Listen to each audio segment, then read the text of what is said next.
भाग्य के दरवाजे पर सिर पीटने से बेहतर कर्म का तूफान पैदा करो, सारे दरवाजे खुल जाएंगे। बिल्कुल सही कथन है। अपने कर्म और मेहनत का ऐसा तूफान पैदा करो कि सफलता ही सफलता मिले। चलिए हमारा जो इम्पोर्टेंट वन लाइनर की सीरीज़ थी उसे शुरू करते हैं फिर से, सेम सीरीज। साथियों, आपसे मेरा अनुरोध है, इस चैनल को ज़्यादा से ज़्यादा लोगों को फेसबुक, आपके व्हाट्सअप, किसी भी तरह से सबको शेयर किए, अपने फ्रेंड्स को शेयर किए, उनको रिकमेंड किए करिए कि अपनी तैयारी के लिए आप किताब से नहीं तो यूट्यूब से पढ़िए। आपको वही ऑथेंटिक न्यूज़ मिलेगा। जहाँ पर करेक्शन होगा तो वहाँ बोल दूंगा कि इसका यहाँ पर करेक्शन है, और आपको मैं दोबारा दूंगा। और मैं इसमें बेटर कोशिश कर रहा हूँ कि सबको एक अच्छा मिले और अच्छा मार्गदर्शन हो। ठीक है, चलिए शुरू करते हैं। अंतर्राष्ट्रीय तिथि रेखा कहाँ कहाँ से गुजरती है? तो यह आर्कटिक सागर, चुक्की सागर, बेरिंग स्ट्रेट और प्रशांत महासागर से। कर्क रेखा कहाँ कहाँ से गुजरती है? तो ये कर्क रेखा भारत, चीन और म्यांमार से गुजरती है। ग्रीनविच माध्यम मध्यम समय कितने डिग्री देशांतर पर होता है? तो जो ग्रीनविच लाइन जाती है ये 0 डिग्री देशांतर कहलाती है, और इसी को ही 180 डिग्री देशांतर भी बोलते हैं। ठीक है, ग्रीनविच माध्यम समय कहाँ कहाँ से गुजरती है? तो ये कितने देश से गुजरती है ये आपका यहाँ पर है। ये आपका ग्रीनलैंड, नार्वेल नार्वियन सागर, ब्रिटेन, फ्रांस, स्पेन, अल्जीरिया, माले, बुर्किना फासो, घाना, दक्षिणी अटलांटिक सागर से, इतनी जगह से ये गुजरती है। ठीक है, तो ये से एक बार मैं छोटा कर देता हूँ। अगर आप स्क्रीनशॉट लेना चाहिए तो यहाँ से ले लेना कि ये इतने जगह से ये रेखा गुजरती है। ठीक, अगला देखा, विश्व को कितने समय जोन में विभाजित किया है?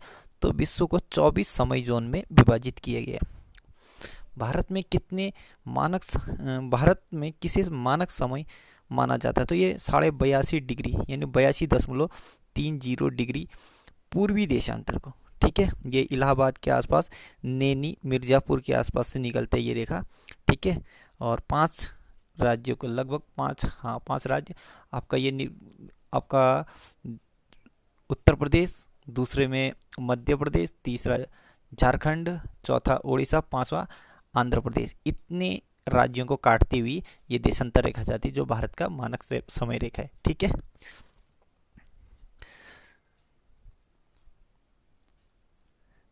साढ़े 85 डिग्री पूर्वी देशांतर रेखा कहाँ से गुजरती है? तो ये इलाहाबाद के नहीं है, यहाँ पर ये देखो ये मिस्टेक हुआ है। 82.82 डिग्री पूर्वी देशांतर है, पीछे से ये टाइपिंग मिस्टेक है। ये इलाहाबाद के निकट मिर्ज़ापुर बता रहा है, ये नैनी मिर्ज़ापुर एक ही जगह से है। ठीक है, भारत का मानक समय ग्रीनविच मीन टाइम से कितने घंटे आगे है?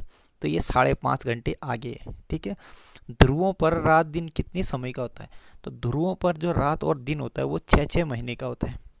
जब सूर्य भूमध्य रेखा से के ठीक ऊपर होता है तब उत्तरी समशीतोष्ण क्षेत्र में कौन सी ऋतु होती है? तो उस समय ये बसंत ऋतु होती है। ठीक है, जब सूर्य कर्क रेखा के ठीक ऊपर होता है तो उस समय यहाँ पर बसंत ऋतु होता है। ठीक, अगला देखें, टिटनेस से शरीर का तंत्रिका तंत्र प्रभावित है।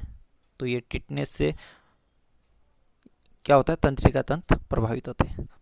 स्वस्थ मनुष्य के शरीर में रक्त का औसत होता है तो ये 5 से 6 लीटर, एक स्वस्थ मनुष्य के शरीर में 5 से 6 लीटर क्या होता है? रक्त होता है।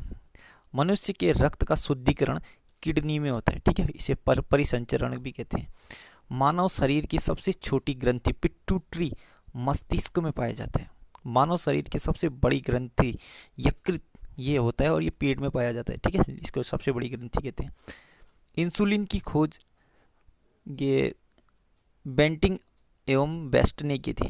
ठीक है, वस्तु का प्रतिबिंब आंखों के रेटिना में बनता है।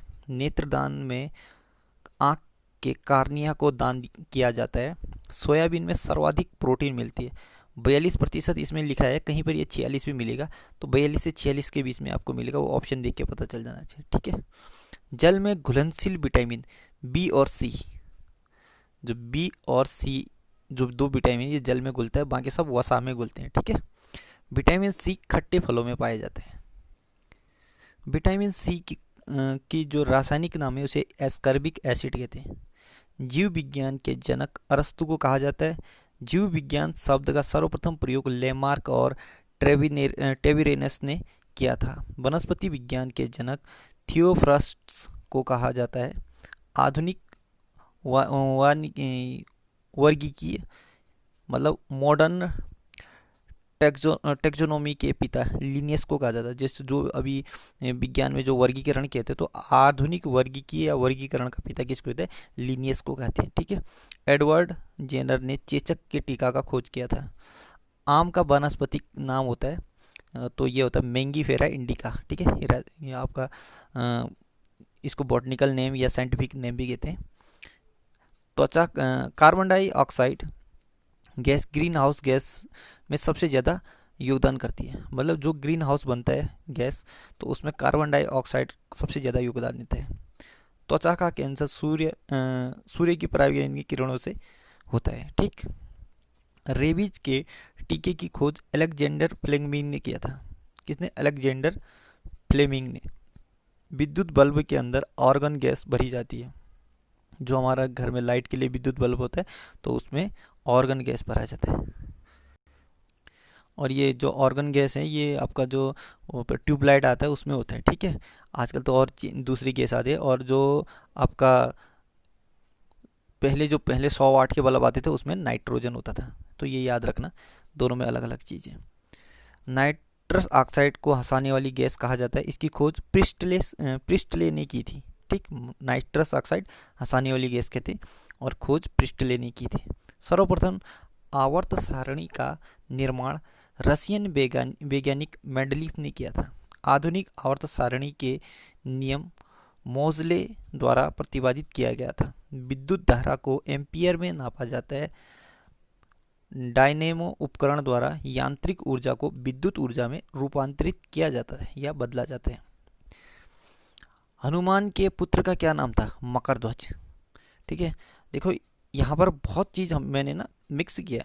आपको उसी में साइंस मिलेगा, उसी में इतिहास मिलेगा, उसी समय आपको साहित्य मिलेगा, उसी समय आपको प्राचीन देवी देवताओं वाला नाम होता है। जैसे वेद पुराणों में जो भी हमारे रामायण से रिलेटेड है, इनके भगवानों का नाम आ जाएगा। तो ये सब मिक्स किया और पेपर में ऐसे ही सेट करते हैं पेपर। जो ये पीडीएफ को तैयार करने में मैंने बहुत सारे जगह से इसके सोर्स लिए थे, इसलिए इसमें कहीं पे मिक्स टाइपिंग मिस्टेक भी होता है, कहीं पर आगे पीछे हो सकता है, तो वो मैं आपको क्लियर कर दूंगा। ठीक। तो हनुमान के पुत्र का नाम मकरध्वज। परशुराम के पुत्र का नाम जमदाग्नि। रामायण के अनुसार अंगद के पिता का नाम क्या था? तो अंगद के पिता का नाम था बाली। जामवंत कितने योजन समुद्र लांघ सकता था? तो 90 योजन। ठीक है। जामवंत 90 योजन समुद्र लांघ सकता था। जटायु के भाई का नाम क्या था? संपाति। ठीक है। इनको बहुत दूर तक देखने का वो वरदान था, ये दोनों भाई। कौन शत्रुघ्न की माता थी? तो शत्रुघ्न की माता सुमित्रा थी। ठीक है। सुमित्रा किसकी माता थी? शत्रुघ्न की। इंद्र के पुत्र का नाम क्या था? तो ये जयंत। रावण और कुबेर थे भाई भाई।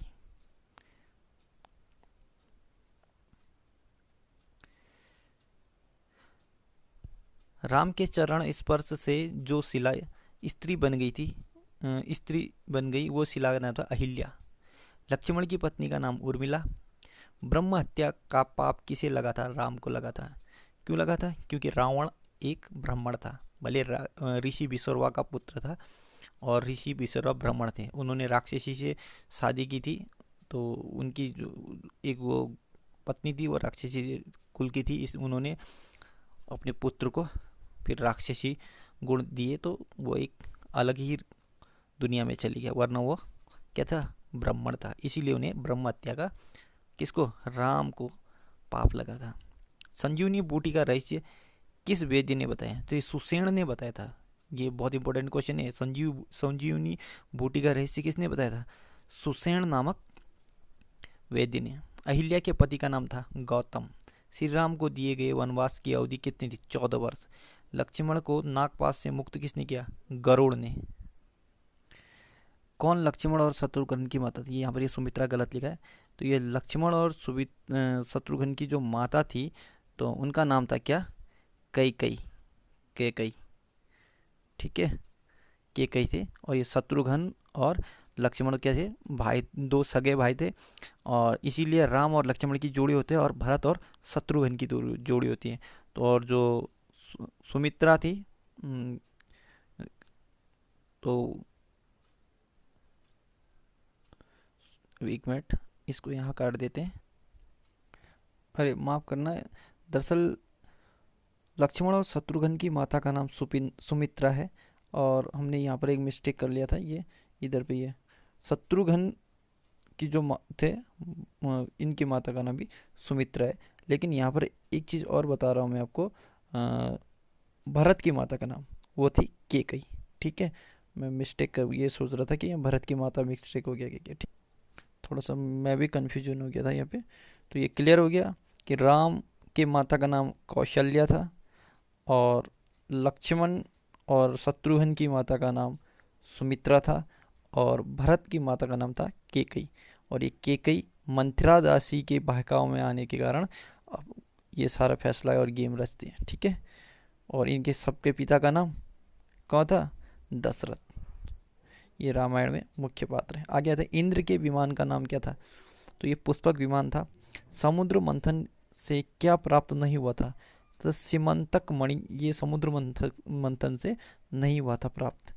गर्भवती सीता किसके आश्रम में रहती थी? वाल्मीकि के आश्रम में। श्लोक शब्द का अर्थ क्या होता है? श्लोक शब्द का अर्थ होता है दुख। रामायण के अनुसार हनुमान कितनी बार लंका गए? 3 बार। राम ने लंका में अपना दूत किसे बनाकर भेजा था? अंगद को। हनुमान किसके पेट के भीतर जाकर वापस आ गए? सुरसा नामक राक्षसी के। बाली की पत्नी का नाम क्या था? बाली की पत्नी का नाम था तारा। ठीक, सर्गों की गणना करने पर संपूर्ण रामायण में कितने सर्ग मिलते हैं? 645 सर्ग मिलते हैं। किसमें? संपूर्ण रामायण में। राम और लक्ष्मण को आश्रमों की रक्षा करने के लिए वन में कौन से ब्राह्मण ऋषि या ब्रह्म ऋषि ने ले गए थे? तो इनको वन में रक्षा के लिए विश्वामित्र ले गए थे। ठीक है, ऋषि विश्वामित्र, ऋषि विश्वामित्री ने वन ले गए थे, किस लिए? राक्षसों से इनको रक्षा करने के लिए। इसमें बहुत अच्छी सी कहानी है, हमने बचपन में स्कूल में पढ़ा था।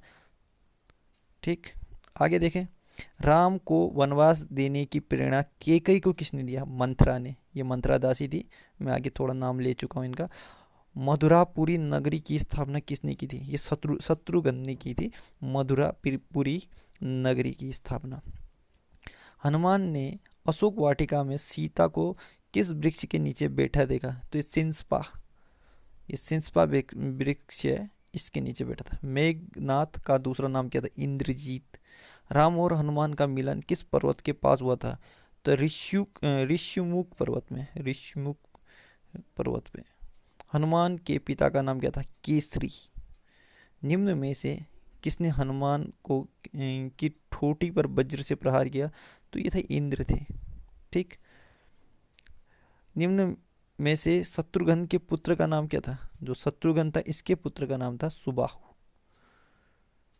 किस ऋषि ने श्री राम के सामने ही योगाग्नि में अपने शरीर को भस्म किया? ये सरभंग ऋषि ने किया था। संपाति और जटायु के पिता का नाम क्या था? अरुण।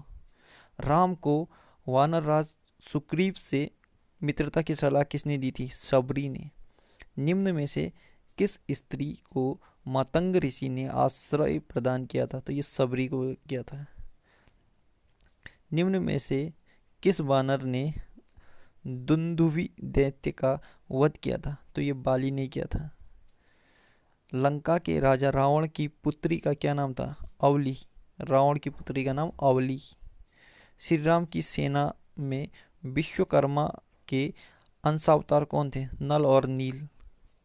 ब्रह्मा ने ब्रह्मास्त्र नामक अस्त्र किससे प्रदान किया? मेघनाथ को। तो साथियों, इसको यहाँ पर ही रोकते हैं, अगली सीरीज में फिर लेके आऊँगा। तब तक इसको ध्यान से पढ़िए, इसको समझना और अच्छा मेहनत करना, ताकि आप कोई भी एग्ज़ाम दो आसानी से पास कर सकते हो। चैनल को ज़्यादा से ज़्यादा लोगों को लाइक करके शेयर ज़रूर कर देना और सब्सक्राइब करके बेल आइकन ज़रूर प्रेस करना, ताकि मैं जो भी वीडियो डालूँगा आपको सबसे पहले मिलेगा।